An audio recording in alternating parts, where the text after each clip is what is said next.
The Millennium Challenge Corporation (MCC) is a bilateral United States foreign aid agency established by the U.S. Congress in 2004, applying a new philosophy toward foreign aid. It is an independent agency separate from the State Department and USAID. History. At the Inter-American Development Bank meeting on March 14, 2002, President George W. Bush called for a new compact for development with accountability for both rich and poor countries. He pledged to increase development assistance by 50% by fiscal year 2006, which by the end of 2004 doubled and was to double again by 2010. Other development programs like USAID have been thought to suffer from many different and sometimes conflicting goals, which often are a result of political pressures and for not delivering long-term economic improvements. Citation needed. MCC was authorized in 2004 with bipartisan support. Its guiding principles are: 1. Competitive selection. Before a country can become eligible to receive assistance, MCC's board examines its performance on 17 independent and transparent policy indicators and selects compact-eligible countries based on policy performance. 2. Country-led solutions. MCC requires selected countries to identify their priorities for achieving sustainable economic growth and poverty reduction. Countries develop their MCC proposals in broad consultation within their society. MCC teams then work in close partnership to help countries refine a program.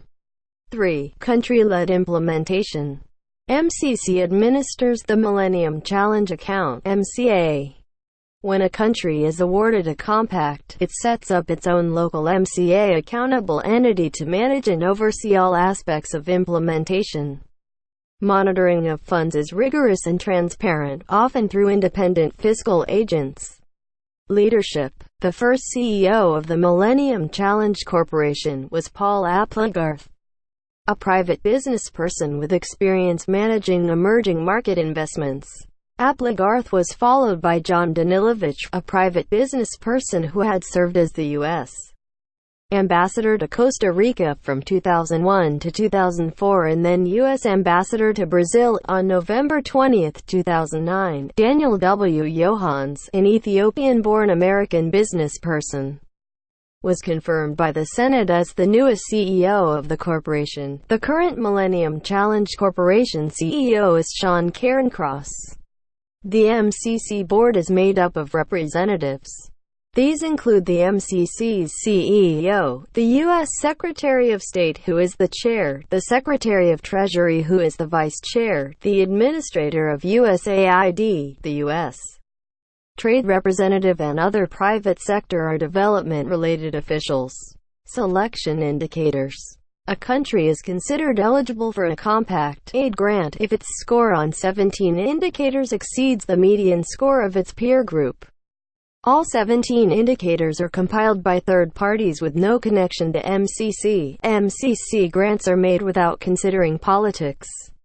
This is perhaps the most innovative aspect of MCC, as previous foreign aid missions were plagued by political considerations.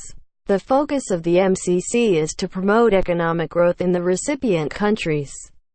The program emphasizes good economic policies in recipient countries.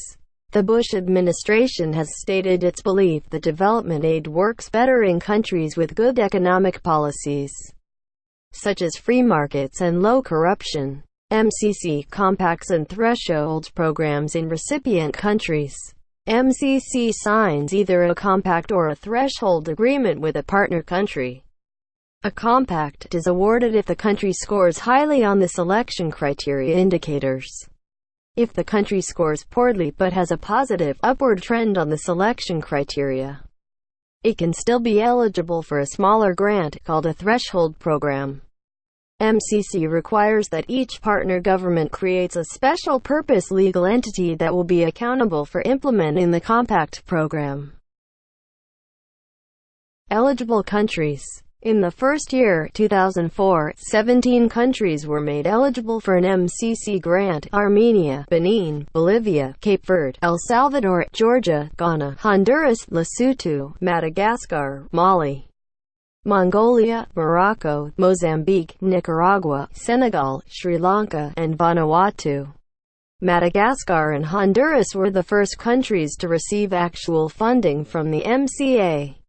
On June 16, 2006, the Gambia was suspended, citing deterioration in 8 of the 16 criteria categories. Mali was approved in October 2006 for a $461 million program to develop modern irrigation systems and an industrial park. Jordan was granted full compact eligibility, despite objections from Freedom House for its lack of full political and civil rights. MPs in Uganda from the opposition party hailed their country's rejection from full compact status, demanding instead a stronger effort in stopping the corruption that disqualified their country. In June 2007, MCA-eligible countries in Africa held a meeting in Accra, Ghana, to discuss their experiences. Malawi qualified for a full compact in 2007, while Mauritania became threshold eligible. Several countries were chosen in 2004 for a new part of the program called Threshold Program Assistance, which are smaller compacts used to assist a country close to meeting account eligibility to become eligible for a full program. Jordan received a threshold program aimed at democracy and trade totaling $25 million. Yemen was previously eligible for a threshold agreement, but was suspended after their indicators fell too low to qualify. But having successfully competed a democratic election and various economic reforms, the MCC made Yemen eligible again for a threshold agreement. On December 12, 2007, the MCC board selected Malawi for a compact, and Mauritania for a threshold agreement, as well as allowing Albania, Paraguay, and Zambia to submit a first-ever second-stage threshold agreement. In 2007, the U.S. ambassador to Swaziland highlighted the progress on the MCC indicators over the last few years and encouraged the country to work toward eligibility. Funding. Congress has consistently provided less funding for the program than the President has requested. In fiscal year 2004, $650 million were provided for the program, with an increase up to $1.5 billion the next year. For fiscal year 2007, $2 billion were provided, a 14% increase over the previous year but still under the $3 billion target. Again, for fiscal year 2008, less funding will be provided than was hoped for, and only $1.2 billion was budgeted. The CEO of the MCC commented that it would undercut the program's efforts. Congress declined to reauthorize the program, which technically was not needed since the program had been authorized already, but also since there was argument over the authorization language. In discussions of the FY 2009 budget, the United States Senate proposed that only half of the money needed for a compact be provided up front, as opposed to full funding for each one provident in advance, which officials at the corporation insist would be a large step backward, causing too little aid to make an impact on recipient countries. Senator Richard Lugar, the author of the amendment, responded that more realistic funding levels allowed for more compacts, thus spreading the MCC effect. The amendment did not make it into the final bill. President Bush's FY 2008 budget requested $2.225 billion, the first time since the program's inception that the amount was not $3 billion, and enough money for 5 compacts, several threshold agreements and administrative funding. Reception and impact. Studies by groups, such as the Conservative Heritage Foundation in the United States, have shown that many developing countries that have received foreign aid have seen their per capita income fall or stagnate over the last 40 years. The Heritage Foundation has consistently supported the MCC's approach, which has used their trade measure from the Index of Economic Freedom, In April 2005, the United States Government Accountability Office issued a favorable report about the work of the MCC and its work thus far. The Program Assessment Rating Tool, PART, which reviews the efficiency and results produced by U.S. government programs, was scheduled to be reviewed in 2007. A study in 2006 looking at the MCC effect estimated that potential recipient countries improved 25% more on MCA's criteria than other countries, after controlling for time trends. The World Policy Council, headed by Ambassador Horace Dawson and Senator Edward Brooke, recognizes the MCC as the most recent and most promising program in its area, and recommended that the Bush administration and the Congressional Black Caucus focus on full funding and an accelerated pace of spending. Doing Business 2007 cited the Millennium Challenge accounts as a catalyst for reforms underway in 13 countries. Also, Freedom House released subcategories for the first time since it was being used as part of the MCC's measurements to allow for more granular distinctions.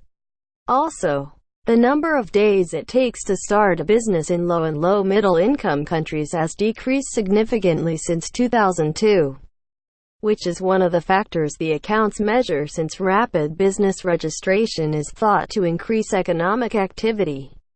Some critics have charged that the program uses indicators by conservative groups such as the Heritage Foundation and is therefore biased toward free market economics and reimposing American imperialism on the Global South. The program is said to have resulted in countries receiving less funding from other U.S. government development organizations and not more. Some development agencies have felt frozen out of the process since the compact programs are designed primarily by the country involved. 56. Implementation has been difficult in Armenia, and concern about its effectiveness has been expressed.